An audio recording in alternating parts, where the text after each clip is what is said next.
Righty guys, so if you are just joining me in today, I'm having a conversation with Thomas Wedell-Wedellsborg, which I'm super excited about because I don't know how about you guys, but I'm guessing you're very much like me. We're spending so much time and energy on solving problems without thinking how we do that. And it turned out that there is a better way of doing so. And I wasn't fully aware about it until I grew up this book. And wow, I'm so excited about this conversation. And thank you, Thomas, for being so generous with your time and sharing it with me today. Well, thank you, Raf, for inviting me onto the show. I need to start with coming clean with you and sharing with you my first thoughts and emotional state that I went through as I was reading the very first few pages of your book. I felt stupid. I felt embarrassed and a little bit angry at myself. Why didn't you, Raf, spend time deliberately thinking, how do I solve my problems? It's almost as if I just went through my life without thinking how I solved them and just passing through it. Although with other skills, I'm so deliberate. Like as a manager, I think we all sit down and think, okay, I need to be better listener. I need to communicate better. I need to do this, time management, etc., etc. I'm spending so much time focusing on it.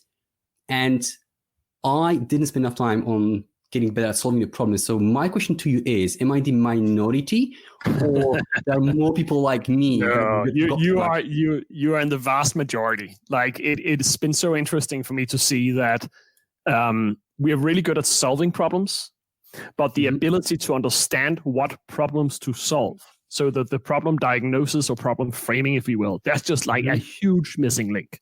I mean, we've known about this concept for decades, but when I went out and actually examined how good people are at it, consistently, they just jump into solution mode. Like there's a problem, we'll fix it.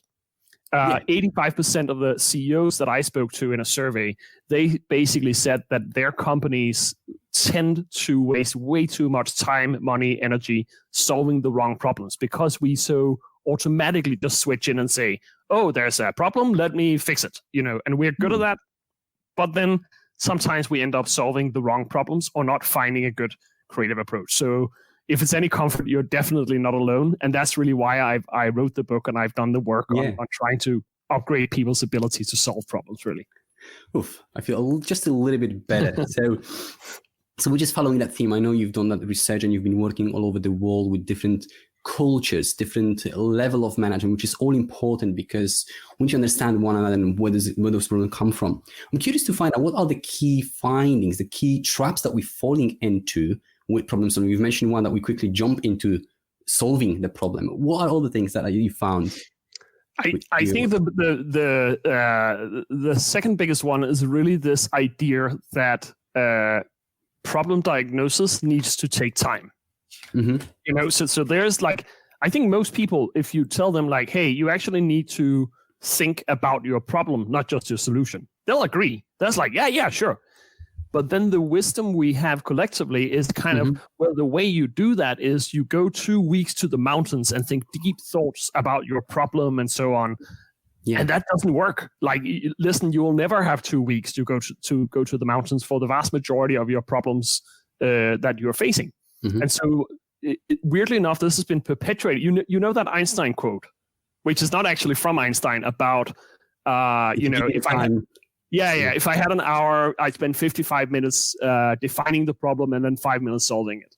Like that's a recipe for disaster. Like that's don't do that. Like that's called paralysis by analysis. And this whole myth, Einstein never said this, by the way, it's a myth. Good to know.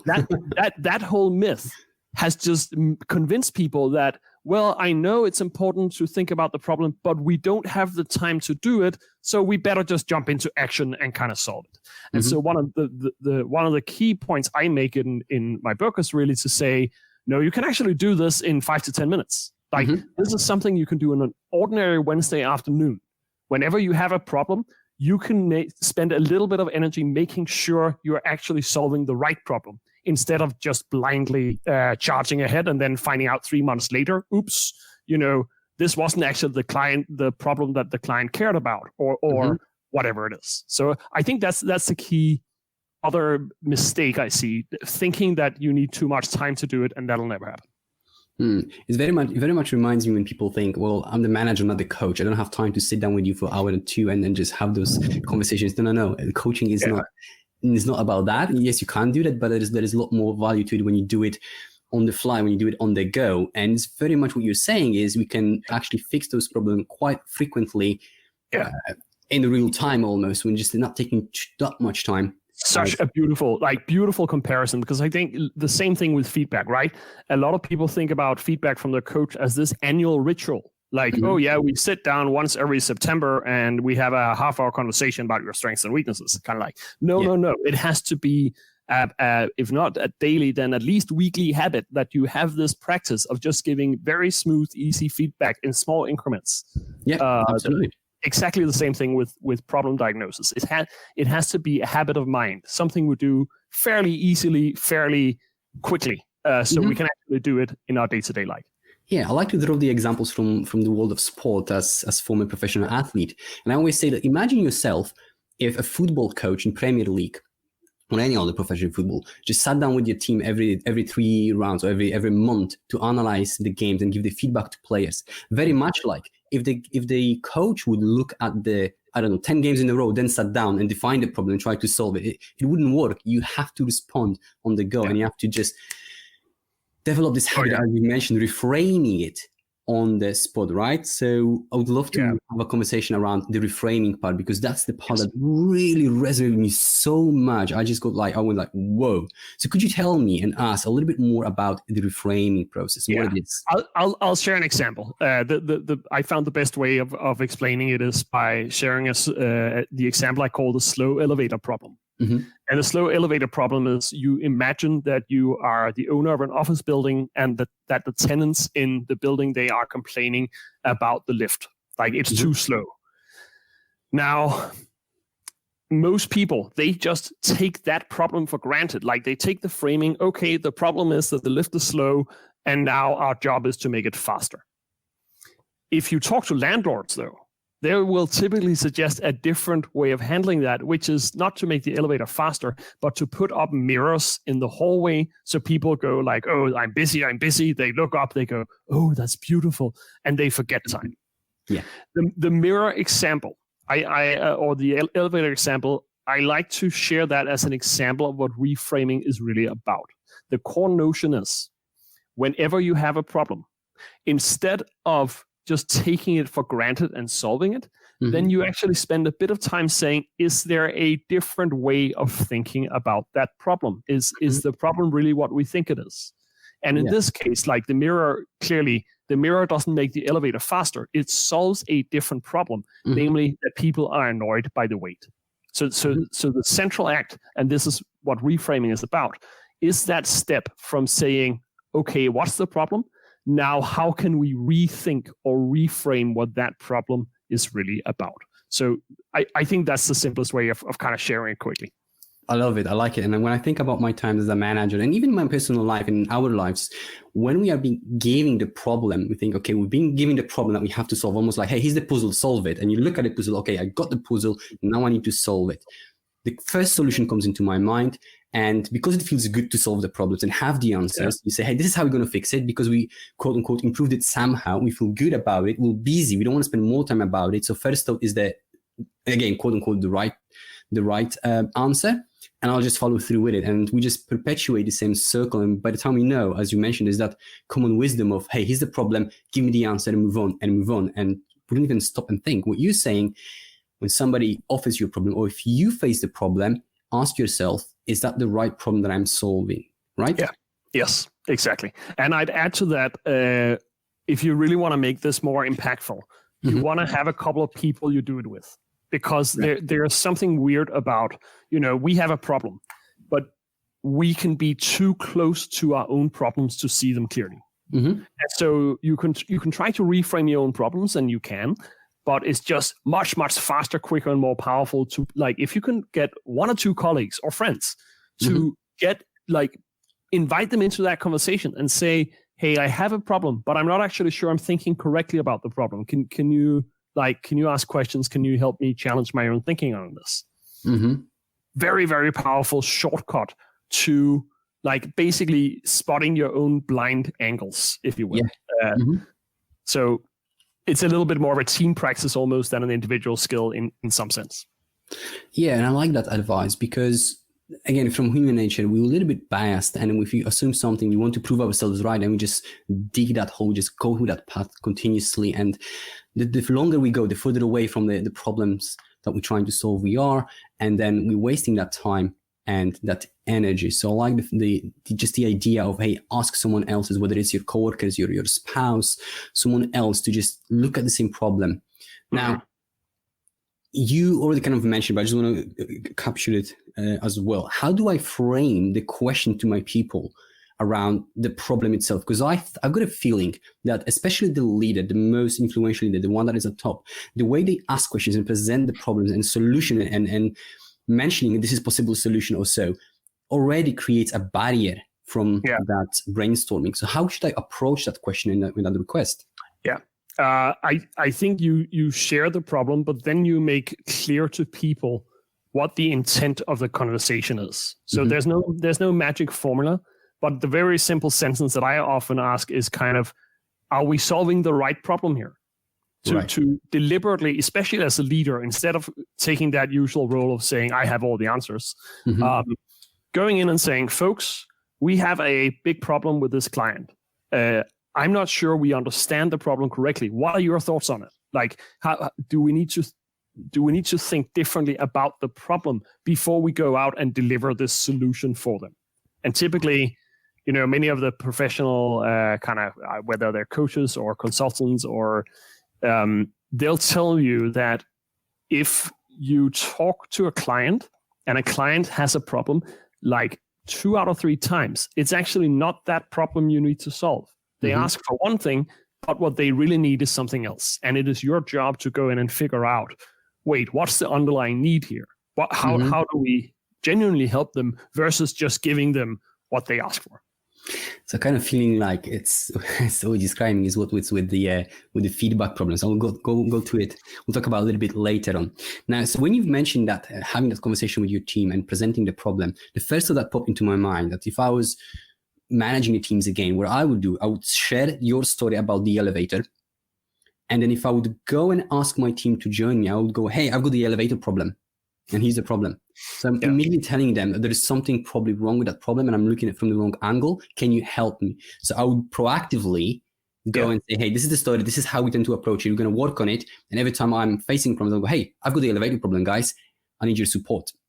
Exactly. That's why I love that elevator example, because you can explain it in 30 seconds and then people understand what you're trying to do. Yes. Absolutely. So let's just go through that reframing thing. And you mentioned we're jumping into the solution. There's an example that I solved and I would like to share with you guys. And it took me 4 years to solve it. And I thought I was actually proud about my first solution.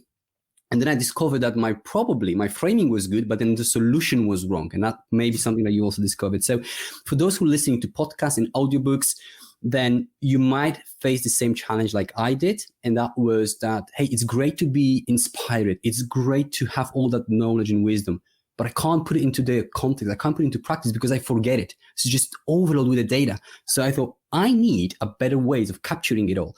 So my first problem was, well, I don't have time for notes. I need notes, but I don't have time for notes. So I was like, oh, what I'll do is I'll screenshot the part of the interview that I really like. And I go back to it and I make notes on my laptop and my books and I'll have it. And that was the system that I've been using for a few years and it worked. So quote unquote, it solved the problem. What I didn't realize, it wasn't the best solution. There is a better solution, a lot better, a lot more efficient, because this one became very time consuming and wasn't very efficient. And then I just left it and I just forgot about it because I knew the more screenshots I do, the more mess I create for myself. I have to go through 2,000 screenshots and I was like, and it's just, I was carry on. A few days ago, what I realized is that I can record the actual part. So when you press the screenshot to record, it records the audio as well from the book or from the podcast. Like, oh, that's good. I've got now a notes of the person who actually talks. So I no longer have to look at my screenshot, go back to the episode, rewind it and check it. I've got this. So it's like, yes, I've solved the problem. And then a day later, I've realized, again, coincidentally, without any practice, I was like, what if I was recording and then switch to my note on my phone and make my mental notes? So what I have right now is I've got a 20-second screenshot recorded with, let's say, you, Thomas, talking about a certain process of reframing, and I'm writing on the screen. But how about this? How does that relate to my feedback? So now what I have, 20 seconds recording with you coaching me or any experts coaching me and my mental notes in one go without going in too many places. Amazing. Yeah. Yeah. Well, yeah. So I find this super interesting because I do a little bit of a similar thing, not technological, but just like whenever you run into something useful, you put it down somewhere. You want to keep it for future reference, right? Mm-hmm.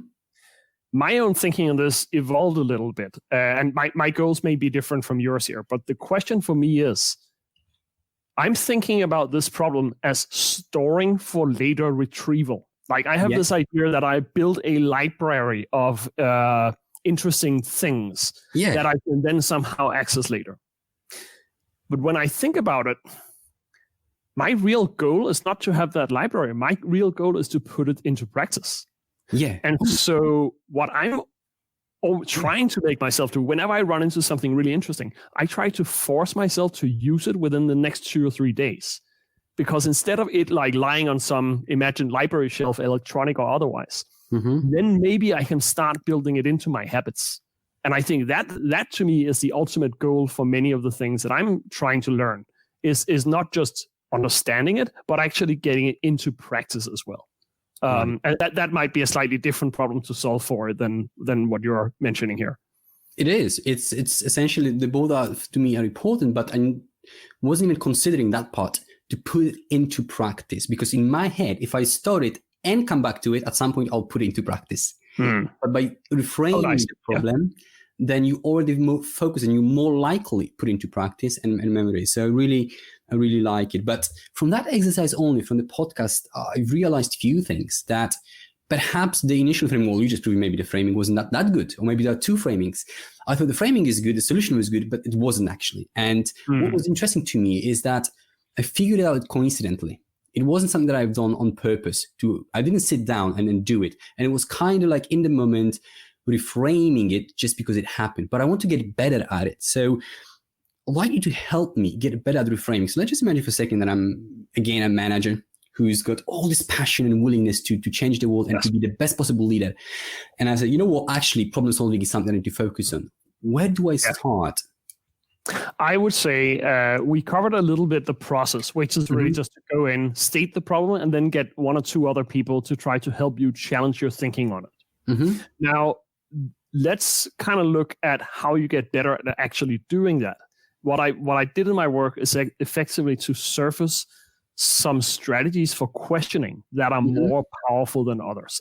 A classic example is, everybody's been told this thing about asking 5 whys, like, to dig deeper into the problem. That's not always that great, because that actually traps you in the first framing of the problem. You start asking, why is the elevator slow? What you want to do instead is to try to look outside the frame. And with that, I mean, when you have a problem in front of you, actually think about what's missing. Asking the question, not why is the elevator slow, but is the speed of the elevator the right thing to focus on?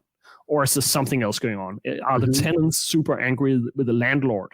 And this is just their way of kind of getting back at him or whatever it is. So that's one of the central strategies of understanding what questions to ask, because not all questions are equally powerful. Another powerful one applies to feedback as well, is to understand your goals. Very often we want to get somewhere, there's a problem kind of stopping us from getting there, and then we put all of our effort into looking at the problem without actually questioning, do we really want to go here? Or is there a different way of succeeding? Is there another way of achieving what we want to achieve? So the book kind of shares different strategies for doing that, 2 of which I've mentioned here, looking outside the frame and rethinking your goals, for instance. So I just make quick notes, because there's something important that you've mentioned. I clocked in. Is there another goal that we want to achieve? But I believe that we tend to focus is another goal that I want to achieve for you, for my team, for my business. Do I get it right? Yeah, and I think that's one of the challenges, of course, of working together to figure out the alignment of goals. Because you will often end up realizing that people have multiple goals. Well, they want to achieve something, but they also want validation, and they also want job security. They also want, but people want many things. And if you don't understand what those goals are, you're actually going to get it wrong. A classic example is, let's say you work with a really demanding client, and whenever you provide them with some information, they ask for more information. Now, one goal here, of course, from the client's behalf is to understand exactly what's happening in detail. I would wager in that situation, the real goal to look at is actually a feeling of fear and dealing with with uncertainty. When people feel out of control, they often react by asking for more information. And often that solution to that is not to keep giving them information, but to give them a little bit of information and then to assure them that they're going to be fine. To go in and say, oh, by the way, we've actually run this thing with 15 clients, and here are some of the old testimonials. They really love it, and you can, by the way, access a recording of some of the old stuff. So you deal with the unspoken goal as well, which is to feel certainty around whatever you're doing with them. Yeah. So typically, in a work environment, most of the conversations around personal development and goals are framed and literally framed during those every September conversation that you've mentioned into what's your next goal within my organization, and kind of like climb the ladder type of thing. And we stuck in that thinking like, my next goal is to be promoted, although not everyone wants to be promoted. People want more cash, more money, because, well, we have our needs. We have family. Perhaps I'm planning to have a second or third child. My real goal is to provide for them. My goal might not be to climb up the ladder, right? So we need to ask the right questions, so we're not setting ourselves on the path that is completely wrong. And once you go on that path of management that you didn't really want, that's a whole world of burnout and stress ahead of you, just because we didn't frame it in the first place. Exactly. Yeah, with both problems and goals, you always want to ask, why is that important to you? Like, why is that a problem for you? Or why is that goal important to you? What are you, like, with the promotion, what are you trying to achieve? Well, it's really about financing my kid's college education. Right. Okay, well, we can't actually promote you now but we can figure out a cash bonus at the end of the year, or whatever kind of the way forward potentially is there. You mentioned this classical ask 5 whys. Now, from my practice as a feedback coach, when I realized it's quite commonly to ask why questions at work. And what I realized is that they're putting people on the back heel. If you keep on asking why, it's annoying. It's annoying. Yes. Are you trying to catch me on something here? Although, the whys questions are a little bit better when the process, why it's broken, why, etc. It's even more important to ask them when you having a coaching conversation. Stop asking that many whys, even at all, almost, because they're very much cornering people. It's like why? It's just. But like, I already stuck on second why, and you keep on asking me why. I'm like, what you're doing now? You're trying to make me look dumb in front of everyone else, right? That sort of feeling it actually has, rather than just let's just work it out together. So I love the advice of start asking so many whys.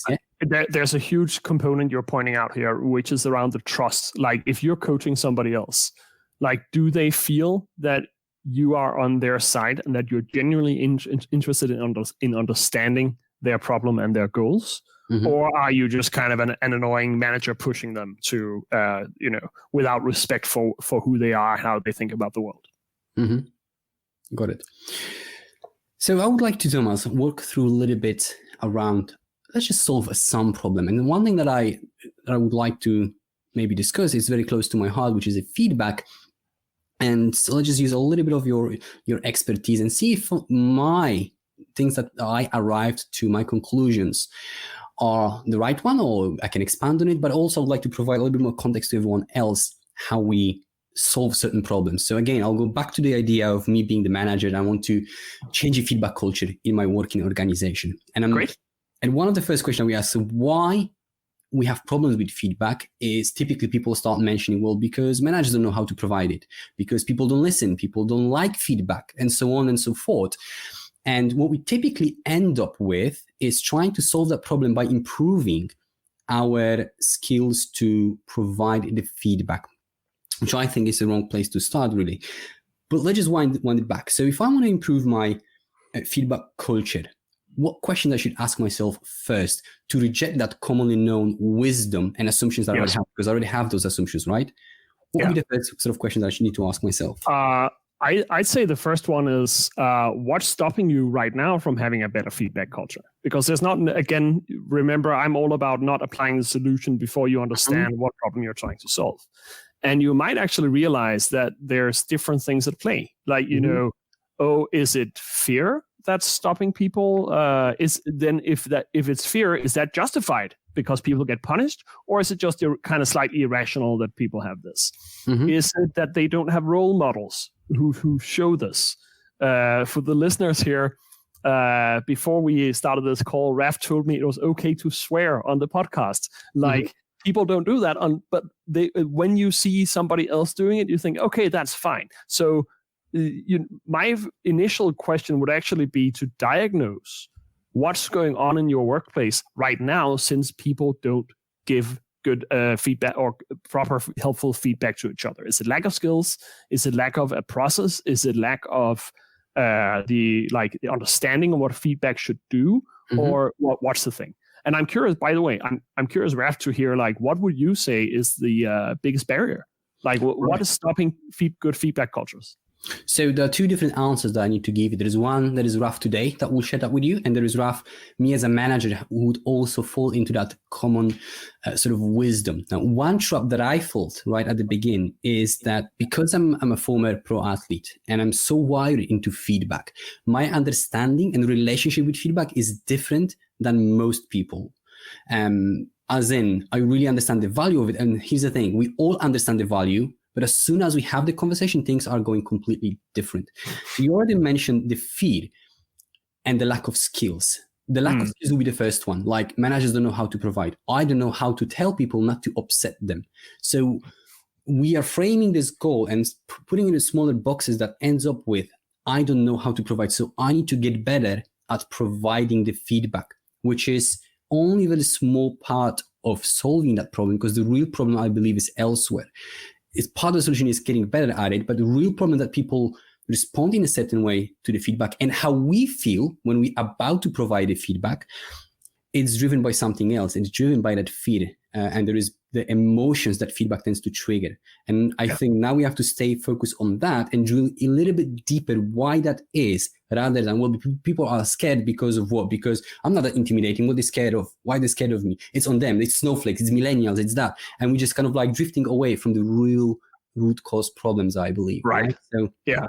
I love, this to me is a very interesting topic, and two good friends of mine, Sheila Heen and Douglas Stone, they made some very good points about, for instance, you also need to focus on the ability to receive feedback. It's not enough to give. You mean this? Oh yeah, excellent. Yes, yeah. Thanks for the feedback. There they are. They're amazing.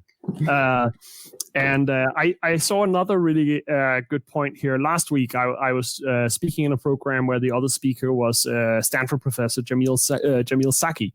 And one of his core points was we become so focused on the goal of avoiding discomfort that we either don't give people negative feedback, or we become like we dehumanize ourselves and become too harsh. And his point, which I thought was really strong, was to say, don't focus on comfort in the moment, focus on future growth. Yeah. Go in and focus on how you can help this person in the future. Accept that this is going to be somewhat uncomfortable, but trust that they can become a better person. And focus them on that and tell them, like, I have confidence that you can improve on this, and so on. Very powerful insight to me, because I definitely fell into that trap of focusing on the discomfort instead of, and trying to avoid that instead of focusing on the growth. Right. So I'll cut right to the chase, and I like that advice. And to me, it's a really good one, because it helps you to frame your approach and how you perceive the conversation. But it also won't take as much of those negative feelings and emotions that you're experiencing as a feedback provider from you, because there's still that fear barrier of how people will respond. And so I arrived to the conclusion that to do so, we have to change people's perception and relationship with feedback around. So I go back to how I perceive it as an athlete and how people at work perceive it. So my understanding and guessing is that you are still a little bit afraid of providing that feedback, not maybe necessarily only because of your lack of skills, or even if you are skilled, you'd still be scared of it, is because the experience that we all had during past feedback conversations. And so what I realized, what we have to do is to create an environment and workplace within my team that feedback is associated with something positive, meaning I have to focus to make sure that each feedback experience is a positive one and not negative. Because each feedback conversation, doesn't matter what we have, it either adds or depletes from the shared pool of trust. So my responsibility is that each of them will add to that trust, not deplete. And that takes me to the point that we shouldn't focus only on providing feedback. And you've mentioned about those Douglas Stone and Sheila Heen, right? About receiving feedback. Receiving feedback, requesting feedback, and positive feedback are three things that you can really change each feedback interaction in your workplace that will start peeling off that negative label and putting that positive one. It's almost like it's an anxiety problem. In the past, I've burned my hand against the hot stove several times. So next time I'm going next to the stove, I'll be cautious. In the past, managers was really bad at providing feedback with me. So every next feedback conversation, I'll approach cautiously. And you don't want to provide and create the same feeling to others. So let's just reverse it and start focusing on creating every feedback experience a bit more positive. That means receiving, requesting, and using more positive feedback.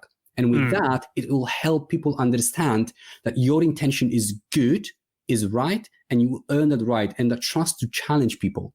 And by doing so, you provide feedback, people are more receptive, and then you're like, wow, actually, people genuinely take it on board, and it is about helping them moving forward. And that's, I think, it's a long-lasting strategy.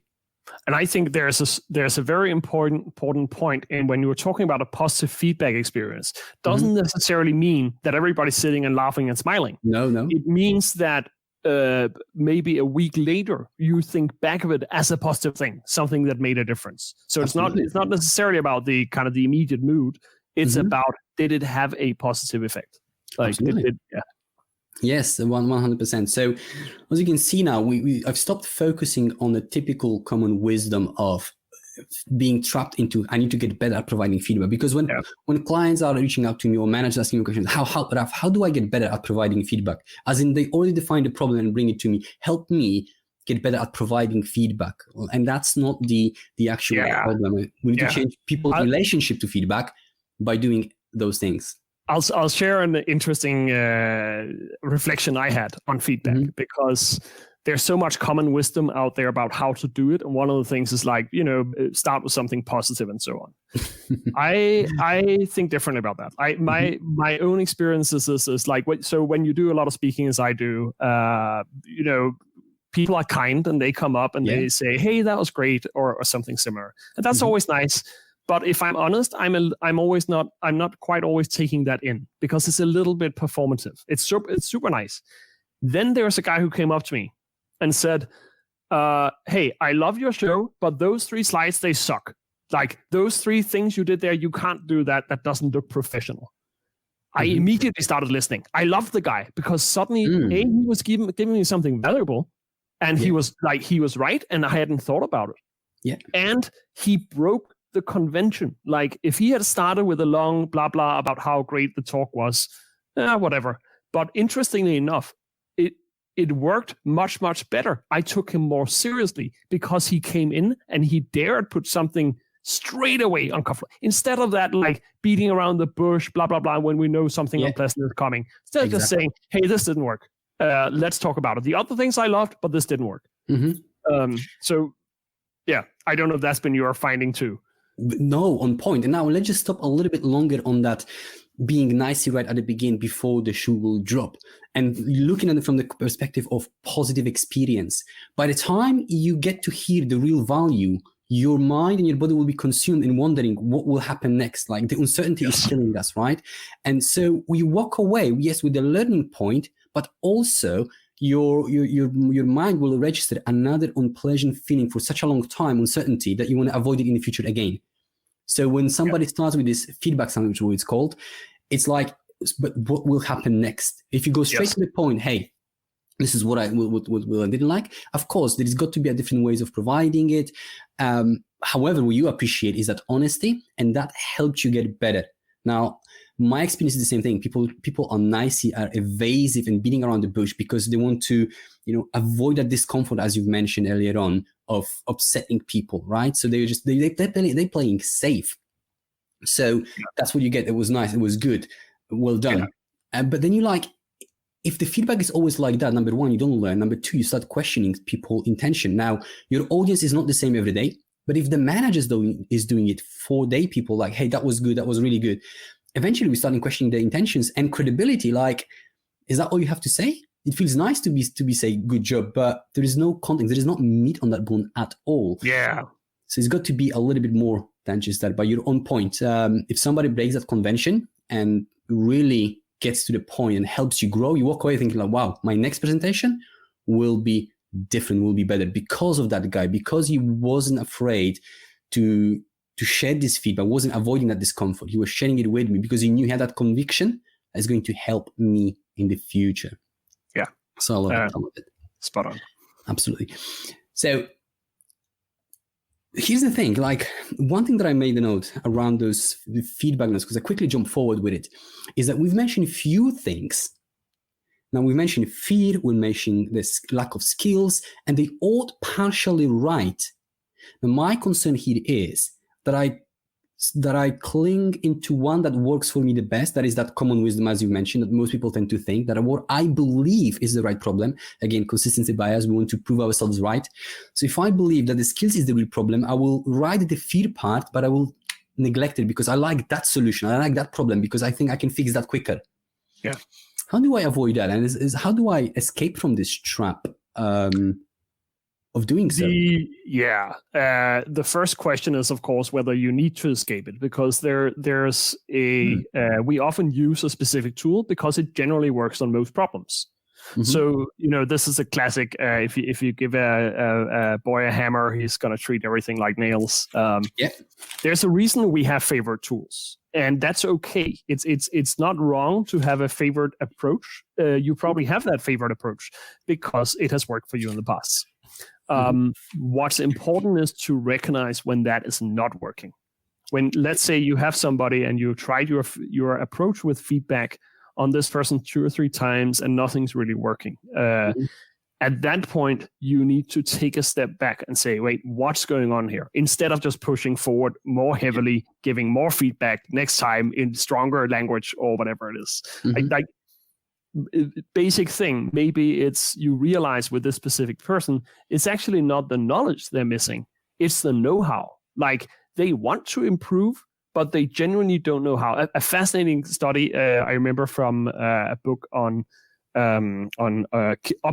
raising kids is that when parents have to play with their kid, that's actually a skill set, like of allowing your kid to control the play instead of trying to manage their play. And the authors went in and studied disadvantaged parents, and they realized they had all the great intentions with their kid, but they actually needed to physically learn to sit still, not reach out for the toy, not tell the kid what to do, but just respond to what the kid was saying. So sometimes what looks like a knowledge problem or an intention problem is actually really a question of they don't know how to do it. And I need not to give them feedback, but actually to guide them or to provide some kind of coaching around the skill, if you will. Yeah, love it. Absolutely love it. There's one question that I always ask my guests, and I'm curious to learn from you as well. Who is the best coach-like leader that you work for or with in the past, and what made that person so great? It was, I think, his kindness. And the person I'm talking about here is my old co-author and my old professor. I don't know if the picture shows clearly, but like this is my first book, which I co-authored with him. His name was Paddy Miller. He passed away here a couple of years ago. He was amazing. Like I was his student initially. We started working together. And he's everything that you wouldn't expect a business school professor to be. He was like completely shambolic, like chaos in everything, and so on.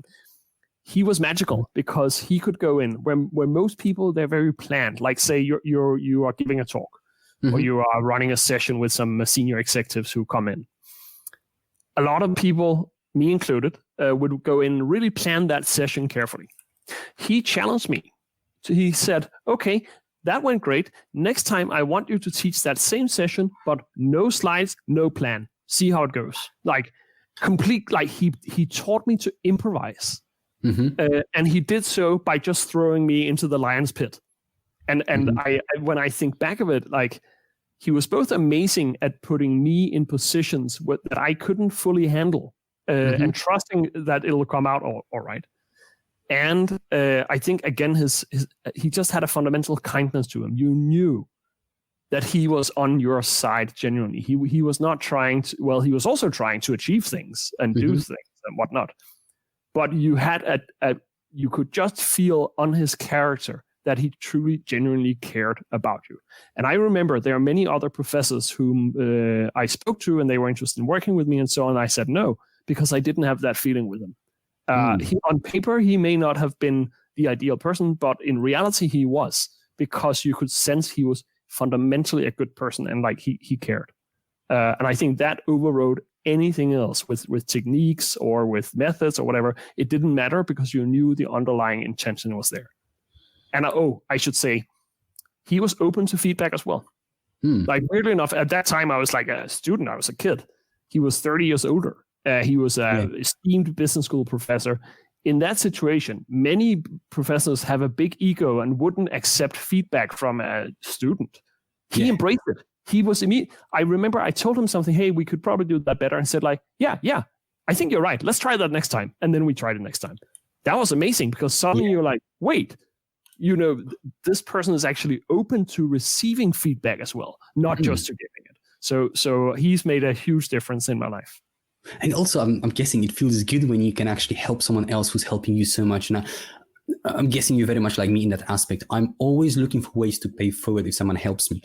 And I had the same mentality in the past that maybe I'm not good enough to help my GM when I was junior manager.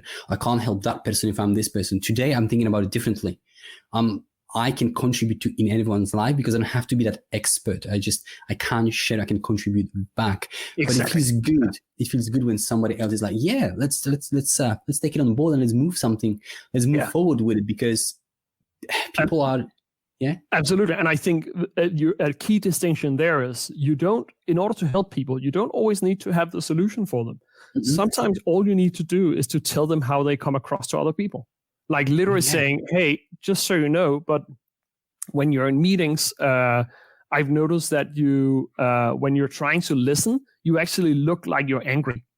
Like, just be aware. You kind of, like, people think you're angry when you're just trying to listen to them. So that type of thing is super helpful. Also, because I think people in power, they are not used to somebody telling them the truth.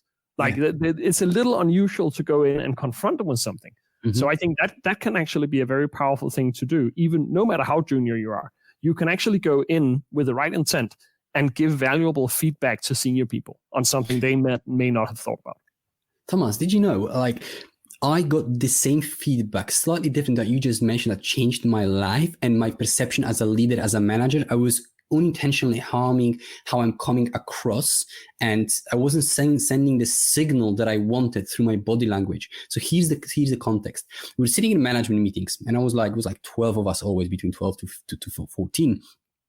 And at some point, my general manager, Kieran, sat me down and said, Raf, if you realize that when people are going through a different problems and solutions and they're sharing ideas, you look disengaged? And I mean, what do you mean? Like, I'm paying the most attention that I can only have. He said to me, Raf, when people are sharing their perspective, their thoughts, you look up to the ceiling. And I was like, I didn't know that. But I explained to Kieran why that is. And then it makes sense, and I had to work on it. And I realized, so the way my imagination works, if we brainstorming the problem, so let's just assume like we are brainstorming together some ideas, and you're sharing your thoughts, I tend to look elsewhere, because my brain works like a projectors. Imagine going yourself to the shop with 20 TV screens around. What I do is, when you say the idea, that it's projected on one screen, but my counter idea is on another screen and another. So what I do, I look up the ceiling and kind of like almost flicking my eyes from left to right, which to you in the moment looks like I'm disengaged, I'm bored, whilst in fact I'm paying you the most attention I can do. I'm nodding because I'm the same. I find it distracting, like to have too much eye contact, because I think better when I can focus just on the listening, on the. Wow, fascinating. So you see, you just look down the desk, which again, to people who don't know you, might think you're rude. You're not listening to me, dude. Like, and then you create stress to them, and they're not anymore as open. And the next question comes up, they won't share the hand because I don't like to be ignored by others, like Thomas just did. But they don't know that you're listening. So for those who are listening right now, guys, be clear with your team. If you know that you have certain habits, let them know that's how you tend to focus. If you don't, ask. And it doesn't have to be your manager. Anyone can do that for you, because you're bound to have a certain habits that others finding distracting and perhaps even disrespectful, which is not your intention. And I get it. It wasn't my intention to create a lack of psychological safety and come across as somebody who doesn't listen. That's how I operate. Nobody ever for years told me that. Imagine this, Thomas. Nobody for years told me that. What? So guys, please, if you see if somebody comes across differently and not as comfortable, professional as you think, let them know. They'll appreciate it for life. Yeah. Right? It's so interesting to me. And I like another reflection on that is, of course, that for you didn't invite it. Like that there's something about your behavior that may have signaled to people that you are not open to feedback. Mm-hmm. And so they didn't share it. So even and that was clearly not the case. I mean, you like feedback. So I like. Yeah. So even the act of saying to people, hey, listen, if there's anything you think I should do differently, I'd love to hear it. Like, please share it. Like, or ask them more specifically, what's one thing I should improve for next time?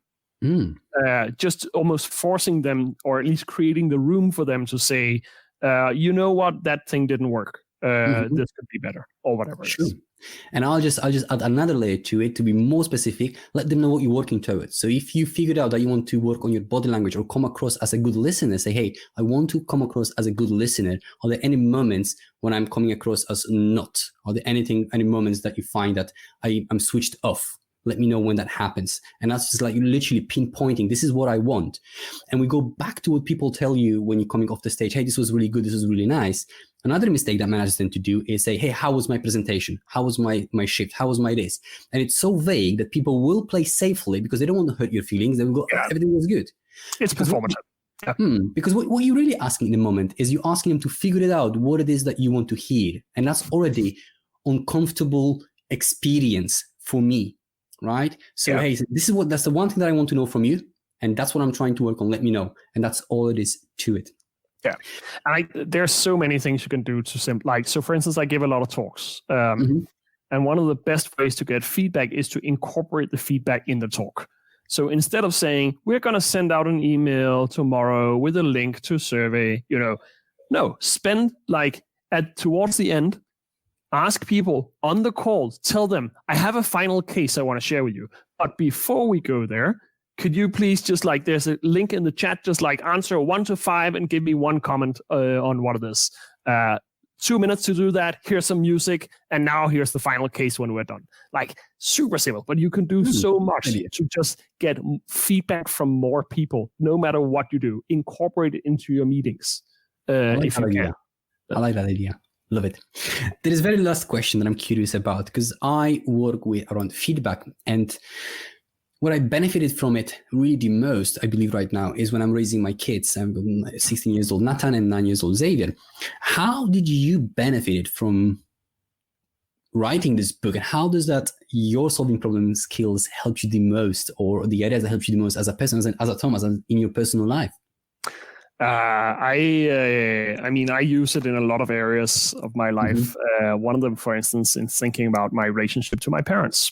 And so this is a personal example, but that thing when I live abroad. I live in New York, and then sometimes I go to Denmark, and then I would sometimes stay with my parents. And I noticed this dynamic of great to see them for a couple of days. And then we had some old patterns that started reappearing. Like, my mom would say something slightly critical. I would react a little bit, or I would say something critical to her or whatever. And then I just kind of realized that this was not about how I said it. It was what I did while I gave her feedback on something. So a very simple thing I started doing was if my mother said something annoying, as can happen with all mothers, then I would tell her like, hey, it would be nice if you didn't do that. But before I do that, I'd go over and give her a hug. Like super simple, but just like you speak about creating a positive experience for feedback. I mean, that's a very tangible example of that, of saying if you are criticizing somebody and you're stuck in a pattern that's not working well, think about what other areas you can do. For me, it was just to like, remind us both that we really, really love each other. And then in that context, you take the edge off the whatever thing that might be critical you're sharing as well. So that's probably one very specific example where I applied reframing to my own life. Wow.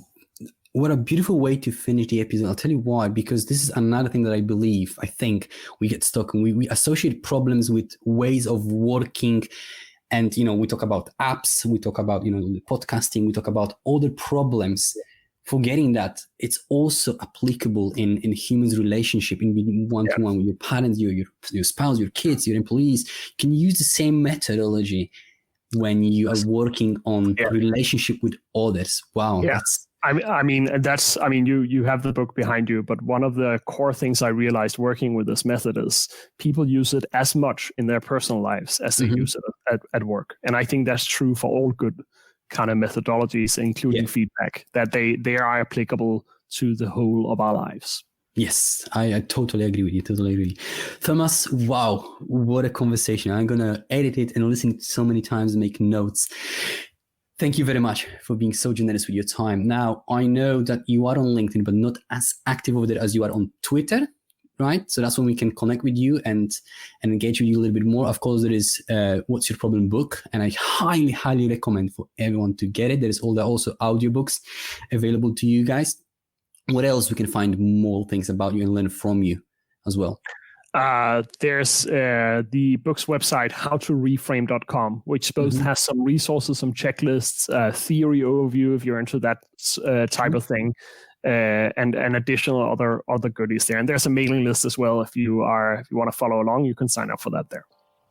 Fantastic. I'll drop all the relevant links into the episode. Wow, what a conversation. Thank you very much for it, guys. It was a pleasure. Thank you. Absolutely.